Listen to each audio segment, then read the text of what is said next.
আসসালামু আলাইকুম রহমতুল্লাহ। ইমনুর ইসলামী ওয়ার্ল্ডে আপনাদের সকলকে স্বাগতম। শুরু করছি বিষয়ভিত্তিক হাদিস সমূহ বিশেষ পাঠ পর্ব 2। আজকের আলোচ্য অধ্যায় পবিত্রতা অর্জন ও সালাত। আজকের বিষয় সালাতের সময় ওয়াক্ত। আউযু বিল্লাহি মিনাশ শাইতানির রাজিম। বিসমিল্লাহির রহমানির রহিম।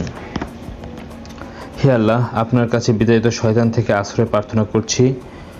পরম করুণাময় অসীম দয়ালু আল্লাহর নামে শুরু করছি।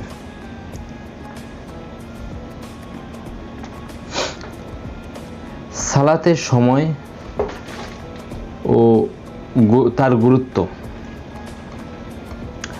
আল্লাহ তাআলার বাণী, নিশ্চয়ই সালাত নির্ধারিত সময়ে আদায় করা মুমিনদের উপর ফরজ। সূরা আন-নিসা আয়াত 103।